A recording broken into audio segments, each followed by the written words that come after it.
안녕하세요. 반갑습니다. 최민준입니다. 저는 남자애들 교육을 연구하고 있는 그 교육연구소에서 일을 하고 있고요.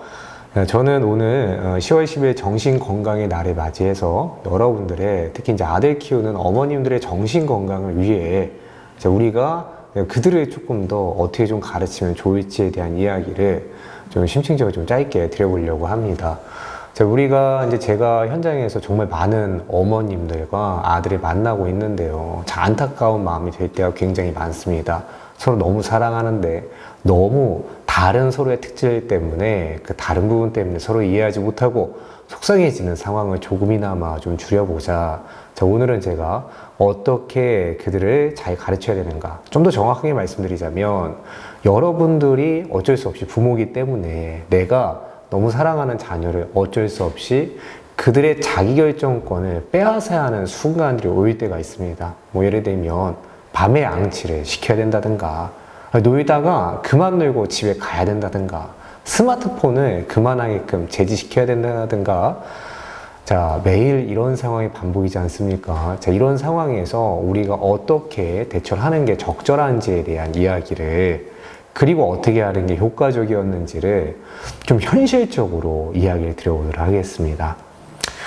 제일 먼저 우리가 알아두었으면 좋겠는 것은, 저는 여러분들이 지금 대하고 있는 그 아들이라는 존재가 여러분들과는 좀 다른 존재일 수 있다는 개념을 먼저 이해하고 시작하는 것이 매우 중요합니다. 이걸 모르면 자꾸 화가 나요. 사람들은 다 누구나 누군가를 가르칠 때 항상 가운데 있는 마음이 뭐냐면, 저 사람도 나와 같은 마음이지 않을까? 라는 마음을 은연중에 갖고 있습니다.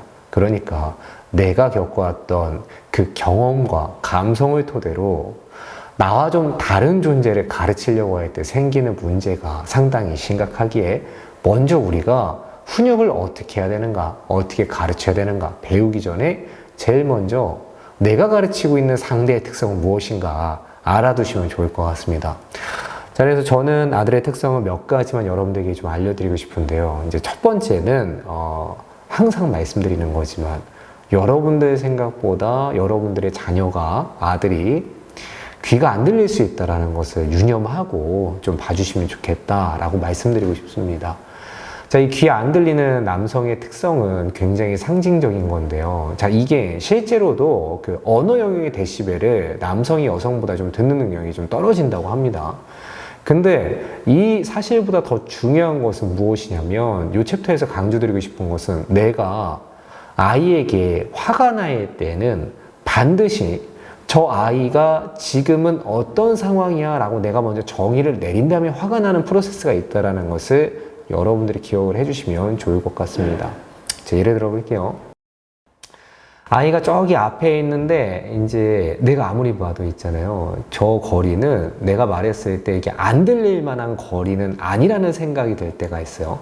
이게 사람이라면 들릴 만한 거리에서 내가 말했는데 제가 듣고도 못 들은 척 하면 화가 나요, 안 나요? 화가 나죠?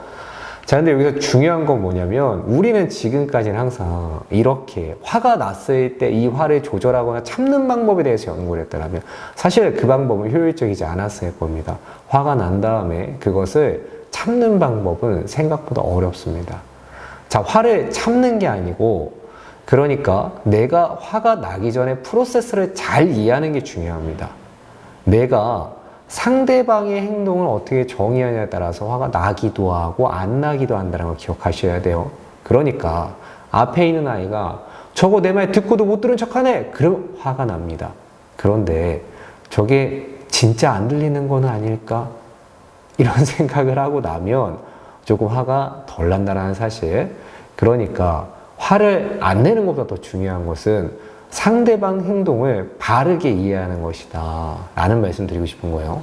두 번째로는 여러분의 자녀들, 특히 이제 남성을 키우고 있다 그러면 어떤 아이들은 불안이 좀 적다라는 것을 기억하셔야 됩니다.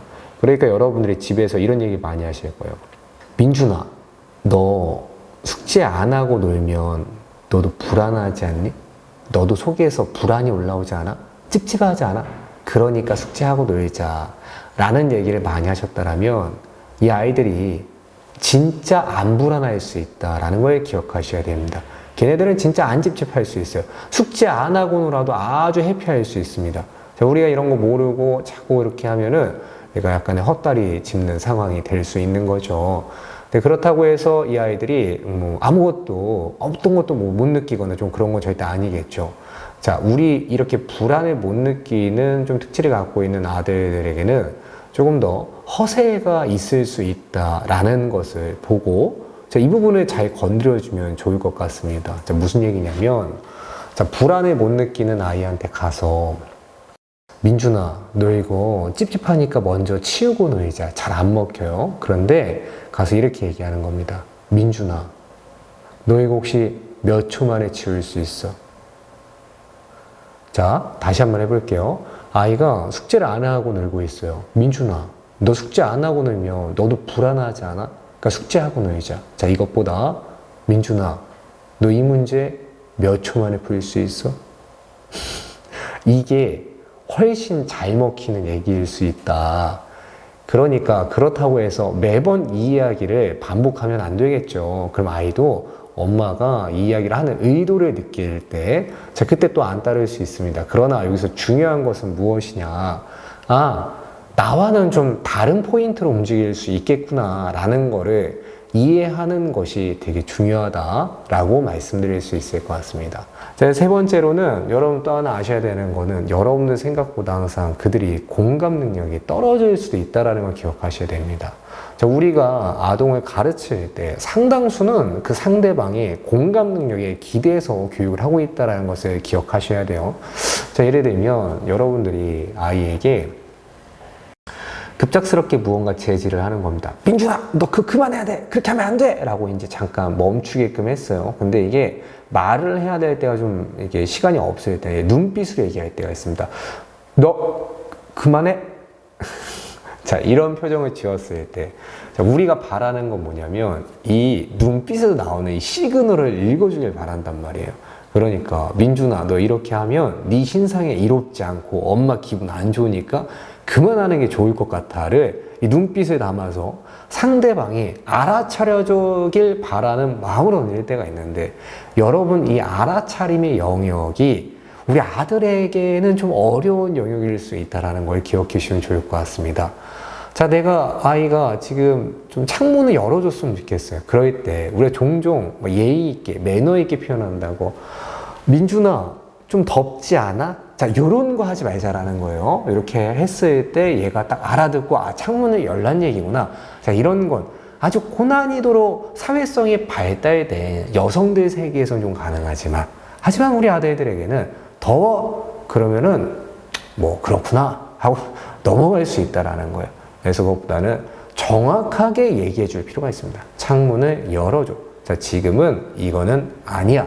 조금 더 완성된 문장으로 아이가 내 마음을 알아차려 주길 바라는 마음으로 이야기하는 그 약간 중의적인 얘기, 약간 우리가 좀 주의해야 되는 것 중에 요즘에 아이메시지 같은 거 있잖아요. 아주 좋은 메시지지만, 하지만 좀 잘 선별해서 해야 됩니다. 민준아, 나는 네가 그러니까 엄마 마음이 속상해. 이런 얘기가 필요할 때도 있지만, 민준아, 그 행동은 하면 안 돼가 더 정확한 표현일 때도 있습니다. 아이가 내가 속상함을 표현하면, 아, 엄마가 속상하니까 내가 하지 말아야겠다 라는 프로세스로 움직이는 아이도 있지만, 안 그런 아이들이 훨씬 더 많을 수 있다는 거, 요걸 기억하시고 여러분들 움직여 주시면 마음이 조금 더 편안해지지 않으실까라는 생각을 해봅니다. 자, 그리고 이제 네 번째로는 여러분 생각보다 아이들은 있잖아요. 공간마다 사람마다 행동을 다르게 한다는 것을 기억하셔야 됩니다. 여러분 앞에서 우리 아들이 말을 안 듣고 때를 많이 쓴다고 해서 유치원이나 학교 갔을 때도 늘 그런 모습일 거라고 생각을 안 하셨으면 좋겠어요.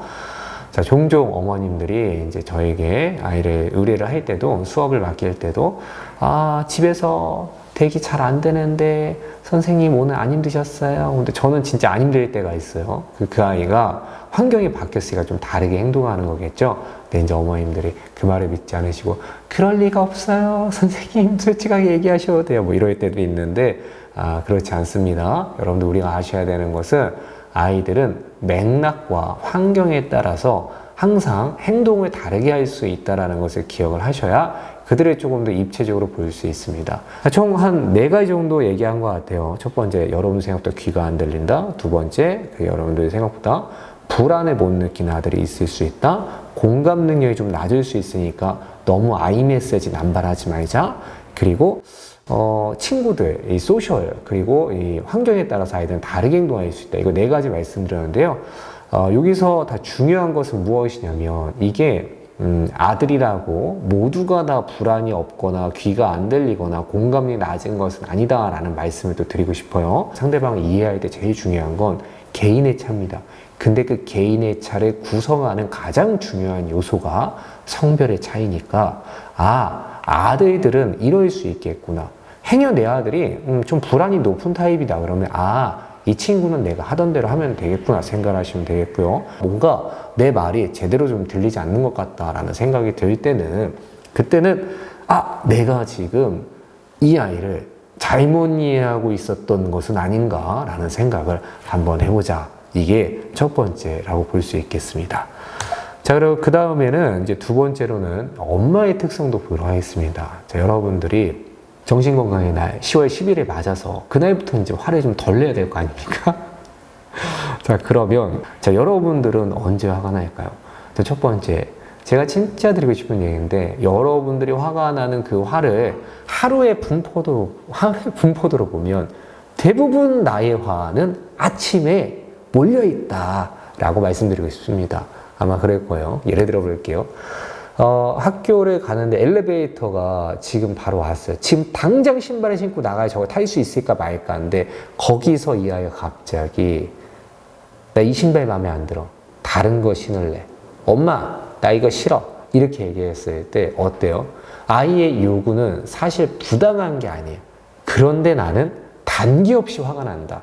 갑자기 너 또 시작이야? 응? 너 이러니까 맨날 학교 늦지 그냥 막 이러면서 이게 갑자기 막 단계 없이 올라올 수 있어요. 하지만 이게 우리가 학교 끝나고도 그런가 보면은 학교 끝나고는 좀 우리 모습도 사뭇 다르죠. 학교 끝나고 아이가 엄마 나 신발 마음에 안 들었어. 그럼 우리 민준이 마음이 뭐예요? 우리 민준이 마음이 어땠어요? 이게 돼요. 학교 끝나고는 된다. 왜 그런 거예요? 여유가 있으니까. 주말에는 아이가 밥을 늦게 먹던 천천히 여유가 있어요. 그럼 괜찮아요. 근데 내가 오늘 15분 만에 반드시 밥을 먹여야 된다. 이런 미션이 떨어지는 순간부터 화가 나는 거예요. 그래서 내가 우리 아이를 대할 때 계획을 너무 촘촘히 빡빡하게 그리고 그 계획을 반드시라는 말을 갖고서는 그들을 움직이려고 할 때마다 그게 뭐가 되는 거예요? 다 분노의 씨앗이 되는 거예요. 그래서 혹시 여러분들의 성향이 정해진 대로 끝까지 해야 되는 성향을 갖고 계시다면 이건 육아할 때 상당히 힘든 성향일 수 있다. 특히 나는 그런 성향인데 내 아들이 이런 성향이 아닐 때 그때 부딪힘은 아주 눈에 선하게 예상이 되는 것 같습니다. 그래서 내가 화가 나는 시점이 언제인가 시간을 리미티드를 정확하게 데드라인에 정해놨을 때 그때 화가 나는구나. 만약에 아침 시간에 너무 나의 분노가 쌓이고 있다 그러면 일단 가장 중요한 솔루션은 뭐겠습니까? 어떻게 말하느냐, 감정 어떻게 다스리냐. 그것보다 일단 30분 일찍 일어나셔야 돼요. 그것만한 솔루션이 없습니다. 자, 다음. 그 다음에 종종 이제 우리 어머님들, 특히 아버님들, 아이를 가르치는 분들이 이제 좀 주의해야 되는 마음 중에 하나는 얘가 한 번 말해서 말을 안 들어먹는다라는 생각을 할 때 이제 이건 또 분노의 씨앗이 될 수밖에 없다라는 말씀을 드리고 싶습니다. 저희가 이제 설문조사를 종종 하는데요. 작년 설문조사에서도 역시 1, 2위 안에 항상 들어갔던 얘기는 가장 힘들게 하는 아들의 특성 1위, 2위 항상 들어가는 게 이번에도 한 번 말해서 말을 안 들어 쳐먹는다. 빠진 적이 없는 것 같습니다. 근데 우리가 생각을 조금 바꿔서 볼 필요가 있습니다. 여러분, 원래 사람은 사람 말을 잘 안 듣습니다. 여러분 생각해 보세요. 새해 다짐을 얼마나 많이 했습니까? 올해는 살을 뺄 거야. 올해는 영어 공부 더 할 거야. 올해는 뭐 할 거야. 얼마나 많은 다짐을 했습니까? 그 여러분들은 여러분들의 스스로의 말을 잘 들었습니까? 막상 그렇지 않다라는 것을 우리가 알아야 됩니다. 어른들도 있잖아요. 합당한 이야기도 그게 문화가 될 때까지 그걸 받아들이는 시간이 상당히 오래 걸린다는 걸 기억하셔야 됩니다. 아이들도 작은 행동 습관도 바꾸려면 상당히 오랫동안 얘기해 줘야 된다는 것을 여러분 잊으시면 안 됩니다. 양말에 갖다 빨래통에 넣는데 두 개를 겹쳐서 넣는 게 너무 싫다. 근데 한 사람이 그거를 아주 오랫동안 문화로 해왔다라면 그거는 양말에 겹쳐놓는 게 정당성의 문제가 아니고 그냥 그 사람의 생활의 문화가 그렇게 잡혔기 때문에 한 번의 말을 안 들을 수밖에 없는 상황이 반복된다는 것을 기억하셔야 됩니다. 인간이 모두가 그런 특성을 갖고 있는데 흡사 우리는 나는 상대방 말을 되게 잘 들었던 것처럼 우리 어린아이가 내 말을 되게 잘 듣길 바라는 마음으로 한 번 말해서 들었으면 좋겠다. 이런 마음 자체가 다 분노의 씨앗이 될 수 있다. 그래서 여러분들이 오늘 강의를 듣고 나서는 약간 디폴트 값을 좀 바꿨으면 좋겠습니다. 원래 내가 한 번 말했을 때 안 듣는 게 당연한 거구나. 그래서 아이한테 뭔가 지시를 내릴 때도 민준아, 너 그쪽으로 하지 말고 저쪽으로 가야 돼. 너 엄마가 한 번 말했는데 왜 안 들어? 이렇게 가면 이것도 다 분노의 포인트죠. 자, 아이들이랑 얘기해보면 다 이래요. 엄마는 왜 화가 나요? 한 번 말해서 안 들으니까 화가 나요. 아이들은 왜 엄마한테 마음이 안 좋아요? 걔네들은 엄마가 그냥 말해주면 되지 왜 그렇게 화가 난대? 왜 굳이 저렇게 화를 내면서 말하지? 이럴 때 또 엄마한테 악감정을 갖게 됩니다. 이게 켜켜이 쌓여가면 시간이 오래 지나고 나면 서로 굳어져가지고 그게 또 문화가 돼가지고 서로 또 그냥 그게 감정이 안 좋아질 수 있습니다. 그래서 여러분 초반부터 우리가 이런 실수를 저지르지 않고 내 마음의 프로세스를 그렇구나. 내가 진짜 어쩌면 너무 이 아이가 아이를 어른으로 생각했는지 모르겠다. 한 번 말하면 훅 들어야지 당연한 거야 라고 생각하고 있진 않았으니까 이 부분에 대한 점검을 한번 내보시면 좋을 것 같습니다. 말을 할 때부터 이렇게 생각하는 거예요. 어차피 한 번 말해서 안 들을 거니까 적어도 이 부분에 대해서 50번은 말해줘야지 라는 생각으로 마라톤 주자처럼 단거리 주자가 아니라 마라톤 주자처럼 이게 끈덕지게 이야기를 할 때 우리 엄마는 무서운 게 아니고 지독하다. 엄마가 지독하다라고 느낄 때 엄마가 그래도 한 번 말한 거 잊지 않고 끊임없이 얘기해주고 지키는 분이시구나 라고 느꼈을 때 그럴 때 아이들이 엄마를 조금 더 따를 수 있는 상황이 벌어질 수 있다라는 말씀을 드리고 싶습니다. 지금까지는 아들은 어떤 존재고 나는 언제 화가 나는 존재인가 이걸 좀 객관적으로 파악하는 시간을 좀 가졌다라면 지금부터는 우리가 이런 특성의 기인에서 나오는 그 우리의 현장의 가장 실제적인 훈육 스킬을 좀 보도록 하겠습니다. 대부분의 어머님들이 쓰는 훈육 스킬은 공감, 협박, 호소, 극단의 조치 이 네 가지 바운더리를 크게 넘어가지 않는다라는 걸 알 수가 있는데요. 자, 한번 보도록 하겠습니다. 자, 아이가 처음에 뭔가 잘못을 하거나 내가 교정해주고 싶은 행동을 만났을 때 우린 처음부터 다들 화내진 않습니다. 우리는 TV를 보면서 그 책을 보면서 육아 공부를 또 많이 하는 사람들이기 때문에 한 번에 화가 나진 않아요. 그러나 내가 그리고 이제 공감하는 걸 많이 배우게 공감을 되게 잘해 주시죠. 아이가 잘못된 행동을 했을 때 민준이 마음이 뭐예요? 엄마가 민준이 마음 몰랐구나. 민준이 왜 그러는 거야? 이런 자세가 있어요. 이런 게 잘 됩니다. 여러분 이거 너무 잘하시는 거예요. 그런데 이것만으로 문제가 해결되길 바라는 마음을 좀 버리셔야 됩니다. 자, 이거는 우리가 해야 되는 훈육의 기본 어떤 환경을 만드는 정도지 이거 자체가 훈육을 해결해 주진 않습니다. 근데 이걸로 해결이 안 될 때 이제 그때 다음에 나오는 건 다시 내가 원래 쓰던 스킬로 회귀하는 경우가 좀 있죠. 갑자기 협박을 하는 겁니다. 엄마가 지금 좋은 말로 많이 했는데 너 안 되네? 너 이제 도깨비 엄마로 변해요? 아주 무서운 엄마 또 변할 거야? 이런 얘기를 하면서 협박을 합니다. 그러다가 아차차 싶은 거죠. 이거 좀 내가 이러지 말아야지. 그다음부터는 이제 막 호소를 하는 경우가 많습니다. 민준아, 엄마가 몸이 너무 안 좋아서 있잖아. 이러다가 있잖아. 엄마 빨리 죽으면 좋겠어. 너 그럼 영원히 엄마 못 보는 거야. 그 민준이 좋아? 이런 얘기를 하다가 이제 마지막에는 극단의 조치를 하죠. 너무 안 먹었다 그러면은 너 이제 영원히 들어오지. 너는 밥 먹지 마. 알았어. 엄마는 너한테 밥 안 차려줄 거야. 너 그냥 먹지 마. 나가. 부엌에서 나가. 막 친구 때문에 그랬다. 너 이제 친구랑 놀지 마. 이 친구네 너 다시는 안 데리고 올 거야. 너 친구 다시는 못 놀러 오게 할 거야. 너 장난감 다 갖다 버릴 거야. 이런 극단의 조치가 이루어지는 경우가 있다. 자, 한 4가지 바운더리를 우리가 이렇게 계속 빙글빙글 돌고 있다라면 오늘은 요거를 좀 벗어나는 걸 목표로 해보면 좋겠다라는 생각이 듭니다. 이거를 벗어날 때 이제 가장 중요한 거 한 가지 짚어볼게요. 자, 우리가 이걸 왜 벗어나지 못하고 있는가? 제가 이제 정말 많은 생각 해봤는데요.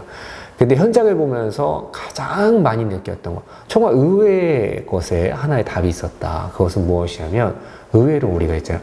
너무 존중하려는 마음이 많아서 생기는 문제들이 있었다라는 것을 여러분들이 좀 기억해 주시면 좋을 것 같습니다. 예를 들어보겠습니다. 자, 우리가 아이를 잘 가르칠 때 진짜 지금 놓치고 있는 것 중에 하나는 뭐냐면 너무 존중하려는 마음 때문에 그러니까 안 되는 것을 딱 안 된다고 얘기하지 못하고 돌려 말하는 경우가 너무 많아요. 그러니까 예를 들어 볼게요. 자, 키즈 카페에서 우리가 나가야 된다. 그러면 어떻게 해야 돼요? 민준아, 몇 분 후에 나갈 거야. 예고하고, 그리고서는 아이와 함께 나오면 됩니다. 조금 더 완성된 문장으로 얘기해 줘야 돼요. 민준아, 10분 후에 우리 나갈 거야. 마음의 준비해. 지금은 아니니까 마음껏 놀아. 라고 얘기해 주는 게 좀 필요해요. 자, 그런데 우리가 존중하고 싶은 마음이 과할 때 나오는 증상이 뭐예요? 자꾸 물어봐요. 민준아, 너 이제 나갈까? 언제쯤 가면, 민준아, 이제 집에 갈까? 친구랑 놀다가도, 민준아, 이제 집에 갈까? 물어봐요. 근데 아이가 아직 갈 준비가 안 돼 있죠. 아니, 안 갈 거야. 아마 100명 중에 99명은 이렇게 얘기할 거라고 보입니다. 자, 그러면 어떻게 하셔야 돼요? 존중하셔야 돼요. 안 가셔야 되죠? 그러면은 나중에 가셔야 돼요. 근데 엄마는 사실 지금 가야 되는 상황이었어요. 그러면 어떻게 돼요? 쓸데없는 말이 많이 나오게 됩니다. 그럼 민준아, 엄마는 갈게. 안녕. 너 여기 영원히 살아. 이런 얘기를 전혀 할 필요가 없다. 자, 우리가 이런 얘기를 하게 되는 가장 큰 이유는 뭐예요? 내가 너무 존중하려고 했기 때문에. 여러분들, 일단 내가 존중할 수 없는 영역까지 존중하려고 하는 거는 그건 과잉 존중이라고 볼 수 있습니다. 만약에 여러분이 회사를 이끄는 팀장이다라고 생각해 보겠습니다. 우리 팀원들의 의견을 더 내고 싶게끔 만들기 위해서 내가 이미 알고 있는 거, 이미 내가 생각을 다 해놓은 것까지 내가 모르는 척하고서는 얘기를 듣고 있다. 자, 그러면 어떤 일이 생겨요? 팀장은 나름 존중하려고 그렇게 행동을 한 건데, 근데 팀원들이 느끼기에는 어떤 느낌이 들어요? 답정너다. 저 안에 이미 다 결정이 되어 있는 상황에서 저 맞추기를 하라는 건가? 무슨 생각을 하고 있지? 자, 이게 되는 거예요. 그러니까 우리가 처음부터 그냥 솔직하게 나는 여기까지 생각을 했고 이런 상황인데 이 이후로부터 어떻게 하면 좋을까? 이게 진짜 고민이네요. 하고 툭 털어놔요. 진실성이 기반이 돼야 존중할 수 있는 데까지 내가 정확히 어디까지 존중할 수 있는 영역, 어디까지 정해는지 명확하게 얘기를 해줘야지 그게 진정한 존중이다 라는 말씀을 드리고 싶습니다. 자, 그러면 지금까지 우리가 왜 이런 일이 생기고, 자, 지금 버려야 되는 마음, 과잉 존중까지 배워봤습니다. 자, 이 강의 들으신 분들은 지금부터 과잉 존중을 좀 안 하실 준비가 되어 있으신가요? 지금부터는 우리가, 이건 정해진 거는 정해져 있다고 확실하게 얘기할 마음의 준비가 되었습니까?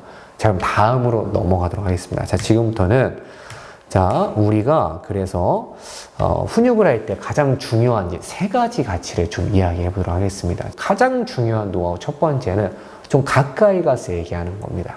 그러니까 아이들에게 소리치고 화내는 어머님들 혹은 아버님들 모두의 가장 공통적인 특성은 뭐냐면 멀리서 얘기한다라는 거예요. 그러니까 내가 아이가 막 뛰고 있어요. 그러면 일어나가지고 아이한테 정확하게 얘기해 줘야 되는 것을 소파에 앉았고 TV 리모컨을 쥐고 애들아 뛰지 말라 그랬어. 한 번 더 뛰면 아래층에서 무서운 할머니 올라오지. 자, 이렇게 하고 있다. 그럼 어떻게 돼요? 톤이 높아질 수밖에 없습니다. 자, 내가 움직이지 않는 거리를 목소리로 아이를 지휘하려고 하기 때문이에요. 자, 이럴 때 정말 중요한 거 좀 가까이 갈 필요가 있습니다. 저벅 걸어가서 리모컨을 내려놓고 민준아, 엄마 봐봐. 지금은 뛰면 안 되는 순간이야 라고 얘기해 줄 필요가 있어요. 이게 별거 아닌 것 같죠? 여러분들의 훈육의 질을 굉장히 많이 높여준다고 볼 수 있습니다. 한 번은 제가 다큐에 초대를 받아서 솔루션을 드린 적이 있었는데요. 그러니까 다큐의 그 주제 자체가 일상에서의 훈육이 어떻게 확대가 되었는가라는 주제로 촬영된 다큐였습니다. 제가 처음에 그 다큐에 초대받아 갈 때까지만 해도 올라가면 좀 어느 정도는 약간 덩치도 있으시고 무서운 어머님이 있지 않으실까라고 생각을 했는데 전혀 그렇지 않았습니다. 막상 만나보니까 너무나도 차분하시고 아이를 존중하려고 하는 마음이 가득한 분들이 계셨어요. 제가 그런데 VCR을 보면서 느꼈는데요. 그분들이 갖고 있는 가장 큰 공통점도 하나도 모두가 훈육을 할 때 아이의 눈이나 아이를 제대로 좀 가까이 가서 얘기하기보다는 좀 멀리서 의미 없이 얘기할 때가 많다라는 공통점이 있었습니다. 그러니까 아이가 말을 안 듣고 엄마 말을 좀 잘 이해하지 못할 때 가장 중요한 것이 좀 가까이 가서 눈을 보고 좀 성의껏 얘기할 필요가 있는데요. 자, 이걸 오해하지 말으셔야 되는 게 또 이제 종종 제가 가까이 가서 눈을 보고 얘기하라고 하면 가까이 가고 너 이렇게 하는 경우도 있는데요. 절대 이렇게 아닙니다. 가까이 가는 이유가 전달력을 높이려고 하는 거, 그리고 그 다음에 성의껏 얘기하기 위해서 가는 거지, 아이한테 성의를 전달하려고 하는 거지, 그냥 내가 가서 얘를 위협적으로 굴복시키겠다는 마음으로 가시면 안 됩니다.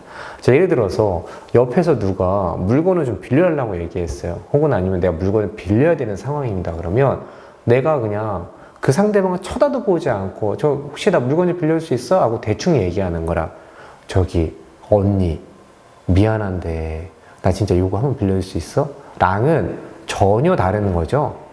그러니까 내가 아이한테 얘기할 때도 너무 가까운 존재이기 때문에 해야 될 예의라든가 아니면은 성의라든가 이런 것들이 생략될 때가 굉장히 많았다라는 걸 기억해 주시고, 자, 오늘 이 강의를 듣고 나서부터는 내 목소리가 샤우팅이 이루어지지 않기 위해서라도 내가 거리를 좀 좁혀서 가까이 가서 눈을 보고 성의껏 얘기하는 습관을 들이겠다라는 말씀을 드리고 싶습니다. 자, 그리고 두 번째로는 예고하기가 생각보다 중요하다라는 말씀을 드리고 싶은데요. 다큐에 나왔던 분 중에서 또 이제 두 번째 되게 안타까웠던 사례는 쌍둥이 아이를 키우는 어머님이셨어요. 자, 근데 이 어머님이 아이를 데리고 나갔다가 집에 들어올 때마다 문제가 생기는 거예요. 아이들이 집에 들어오자마자 손을 씻고 거실로 들어가야 되는데 손도 안 씻고 바로 손살같이 들어가는 상황이 자꾸 반복해서 발생을 했습니다. 자, 그런데 어머님이 아무리 말해도 이 아이들이 말을 안 들었고 나중에는 결국에 다리를 들고선 질질질 끌고 오는 모습이 나오고 뭐 그랬는데 누가 과연 이 어머님께 돌을 던질 수 있겠습니까? 제가 그걸 보면서 너무 안타까웠던 장면 중에 하나인 것 같아요. 근데 이럴 때 필요한 솔루션이 저는 예고하기라고 생각합니다. 그러니까 우리도 느낌이 있잖아요. 문을 열면 얘가 손을 안 씻고 바로 거실로 뛰어갈 것 같은 그 느낌이 들 때, 그때 중요한 건 문을 열면 안 됩니다. 문을 열기 전에 충분히 아이 머릿속에 그림을 그려줘야 돼요. 그러니까 이렇게 하는 거예요. 문을 열기 전에 민준아 들어가면 있잖아, 먼저 신발 벗고 거실로 들어가기 전에 왼쪽에 있는 화장실 가서 손을 씻고 들어갈 거야. 이거를 2번에서 3번 정도 반복하고 문을 열었을 때, 자, 그때 여러분이 이전에 맞이하던 결과와는 상당히 달라질 수 있습니다 라고 말씀드렸고, 실제로 이런 솔루션들은 잘 먹힙니다. 자, 그래서 여러분들이 내가 이거 말해도 도무지 말을 안 들어먹어요, 정말 미치겠어요, 자, 이런 상황에 처했을 때 혹시 나는 예고는 좀 하고 살고 있었는가? 혹시 내가 이 아이한테 무언가 지시를 할 때 모든 영역이 즉흥적이진 않았을까? 라는 것을 한번 생각해 보시면 좋을 것 같습니다. 자, 여러분이 만약 즉흥적으로 지시를 하는 타입이라면 사실 누구라도 즉흥적인 지시는 싫을 것이다 라는 것을 한번 역지사기로 한 번만 생각을 해보시자 라는 말씀을 드리고 싶은데요. 그러니까 주변에서 누군가가, 아이들도 엄마한테 즉흥적인 지시를 많이 할 때가 있죠. 엄마 나 이거 찾아줘, 엄마 밥 줘, 엄마 뭐 해줘. 자, 이런 거를 예고 없이 나한테 자꾸 들어오면 나중에 어떤 일이 생깁니까? 엄마라고 부르는 것 자체가 싫어질 때가 있어요. 그 마음 이해하시나요? 그 마음을 이해하신다라면, 자, 오늘부터는 내가 가장 가까운 내 아이지만 나는 이 아이한테 무언가 지시해야 할 때 적어도 좀 단계를 갖고 지시를 하는 연습을 좀 해보시는 것은 어떨까라는 말씀을 남기고 싶습니다. 제 마지막으로는 우리가 행동을 조금 더 단호하게 해야 자 이런 솔루션들이 자 완성된다라고 말씀드릴 수 있는데요. 자, 대부분의 어머님들이 혹은 아버님들이 좀 단호하게라고 했을 때 단호하게 뭔가를 가르쳐야 한다고 했을 때 좀 이렇게 반응하시는 경우가 많습니다. 어머니 좀 단호하게 해주세요. 그러면 너 엄마 오자 아주 단호해? 오늘은 엄마 절대 물러섬이 없어? 뭐 이렇게 무서움을 단호함과 좀 헷갈릴 때가 있습니다. 이렇게 단호하게 얘기하시는 분의 특징은 무엇이냐? 처음에 좀 세게 얘기하시는 분들은 얘기하다 보면 좀 미안합니다. 혹은 아이가 내 말에 어느 정도 수긍이 됐다고 느끼면 이 센 이야기가 지속성을 갖기는 좀 어려운 것 같아요. 그러니까 어떤 일이 벌어져요? 처음에 세게 얘기하시는 분들의 특징은 뒤에 가서 꼭 결국 허락을 해주시는 경우가 굉장히 많다라는 것을 저희가 빅데이터를 통해서 알 수 있습니다. 그러니까 단호하다라는 것은 처음부터 세게 얘기하는 게 아니고 조금 더 편안하게 얘기하는 그 행동을 기반으로 편안하게 얘기하는 게 좀 단호할 수 있어요. 예를 들면 아이가 하면 안 되는 행동을 했다. 그때 너 어저께도 이 행동하고 오늘도 이 행동하고 이 느낌이 아니고 민준아 또 오늘도 규칙을 어겼구나. 너무 안타깝다 라는 표정을 지으면서 행동은 예고된 행동을 하는 거죠. 손으로 예를 들면 자전거를 쇠사슬로 묶어버린다든가 자 이런 행동을 통해서 아이가 엄마가 나를 미워하지는 않지만 불필요한 감정을 주지는 않지만 엄마가 한 말은 반드시 지켜지는구나 라는 것을 반복해서 느끼게 만들어주는 게 이 훈육에 그 아이를 가르치고 납득시키는 데 있어서 가장 중요한 포인트다라고 말씀을 드리고 싶습니다. 자, 어떠셨습니까? 자, 오늘 제가 크게 이제 한 3-4가지를 좀 말씀드렸는데 첫 번째가 안 되는 건 좀 처음부터 얘기하자. 두 번째가 좀 가까이 가서 성의껏 얘기하자. 그리고 세 번째가 내 아이한테도 단계가 필요하다. 예고와 단계 있게끔 전달하자. 그 네 번째가 한 말은 반드시 지키자. 이렇게 정리를 해봤는데요. 자, 어떠셨습니까? 이해가 잘 가셨습니까? 자, 아이의 특성을 알고 내가 언제 화나는지 좀 이해하고 과잉 존중을 내려놓고 그리고 아이를 이렇게 단계별로 제대로 대하는 방법을 짧게만 배워도 요 3-4가지만 잘 이행하셔도 어제보다 나은 오늘을 맞이할 수 있다라는 말씀을 드리면서 오늘의 강의를 마치겠습니다. 저는 다음에 또 뵙겠습니다. 수고하셨습니다.